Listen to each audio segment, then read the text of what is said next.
नमस्कार. आकाशवाणी औरंगाबाद केंद्राच्या सायंकालीन बातमीपत्रात मी वैभवी जोशी आपलं स्वागत करते. प्रत्येक नागरिकानं वाहतुकीच्या नियमांचं पालन करण्याचा, आपल्या जबाबदाऱ्या प्रामाणिकपणे पार पाडण्याचा, आठवड्यातून एक दिवस पेट्रोल डिझेल न वापरण्याचा संकल्प केला तर लहान वाटणाऱ्या अशा गोष्टींमधूनच नव्या भारताचं स्वप्न पूर्ण होईल, असं पंतप्रधान नरेंद्र मोदी यांनी म्हटलं आहे. आकाशवाणीवरून प्रसारित होणाऱ्या मन की बात या मालिकेच्या 30व्या भागात ते आज देशवासियांशी संवाद साधत होते. डिजिटल पेमेंट, डिजिधन आंदोलन यात लोक मोठ्या प्रमाणात सहभागी झाले आहेत आणि हळूहळू रोखविरहित व्यवहारांकडे वळत आहेत, असं पंतप्रधान म्हणाले. आतापर्यंत सुमारे 1.5 कोटी लोकांनी भीम अॅप डाऊनलोड केलं आहे. काळा पैसा आणि भ्रष्टाचाराविरुद्धची लढाई आपल्याला पुढे न्यायची असून या एका वर्षात 2,500 कोटी डिजिटल देवाणघेवाण व्यवहार करण्याचा संकल्प करण्याचं आवाहन त्यांनी केलं. आपण शाळेची फी, रेल्वे प्रवास, विमान प्रवास, औषधं खरेदी अशा दैनंदिन व्यवहारात अंकेक्षित प्रणाली वापर करावा, असं ते म्हणाले. येत्या 14 एप्रिलला भारतरत्न डॉ. बाबासाहेब आंबेडकर यांची जयंती आहे. त्या दिवशी डिजिधन मेळाव्यांची सांगता होईल, असं त्यांनी सांगितलं. महात्मा गांधीजींच्या चंपारण्य सत्याग्रहाचं हे शताब्दी वर्ष आहे. 100 वर्षांपूर्वी 10 एप्रिल 1917 रोजी महात्मा गांधीजींनी चंपारण्य सत्याग्रह केला होता. भारतीय स्वातंत्र्य लढ्यात गांधी विचार, गांधी शैली यांचं प्रकट रूप या सत्याग्रहाच्या रूपात पाहायला मिळालं, असं ते म्हणाले.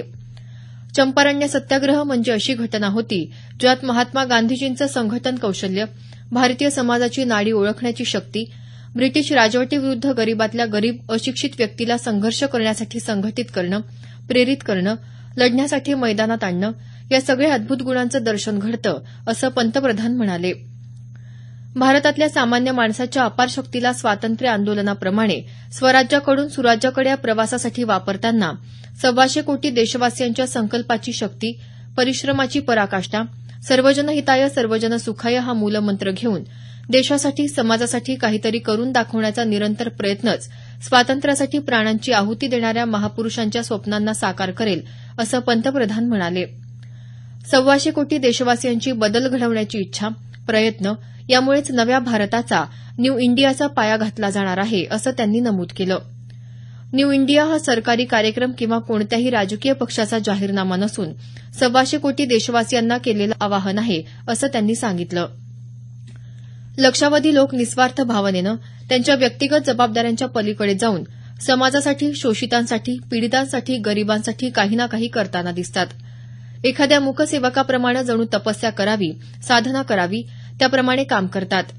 रुग्णांची सेवा करतात, रक्तदानासाठी धावून जातात, भुकेल्या लोकांच्या पोटाची चिंता करतात. अशा लोकांमुळे आपला देश बहुरत्ना वसुंधरा आहे, असे गौरवोद्गार त्यांनी काढले. 125 कोटी देशवासियांनी जर संकल्प केला, त्यासाठी मार्ग तयार केला आणि एकामागून एक पावलं उचलली तर न्यू इंडिया हे 125 कोटी देशवासियांचं स्वप्न आपल्या डोळ्यासमोर साकार होऊ शकेल, असं पंतप्रधान म्हणाले. दुर्गम भागातल्या लोकांना विविध सरकारी योजनांसह ऑनलाईन सेवांचा लाभ मिळवून देण्यासाठी रेल्वे विभाग 500 स्थानकांवर वायफाय सुविधा उपलब्ध करून देणार आहे.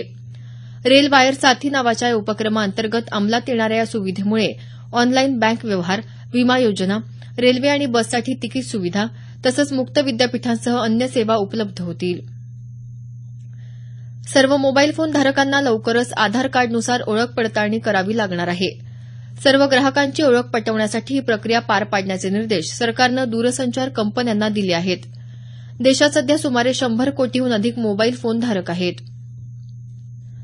भारत आणि ऑस्ट्रेलिया दरम्यान धर्मशाला इथं सुरू असलेल्या चौथ्या आणि अखेरच्या कसोटी क्रिकेट सामन्यात आजचा दुसऱ्या दिवसाचा खेळ संपला. दिवसअखेर भारताच्या पहिल्या डावात 6 बाद 248 धावा झाल्या. लोकेश राहुलनं 60, चेतेश्वर पुजारानं 57 तर रविचंद्रन अश्विननं 30 धावा केल्या. रवींद्र जडेजा 16 आणि वृद्धिमान साहा 10 धावांवर खेळत आहे. ऑस्ट्रेलियाचा पहिला डाव 300 धावांवर संपुष्टात आला. ऑस्ट्रेलियाचा संघ 52 धावांनी आघाडीवर आहे. याबरोबरच हे बातमीपत्र संपलं. आमचं यानंतरचं बातमीपत्र उद्या सकाळी 6:50 मिनिटांनी.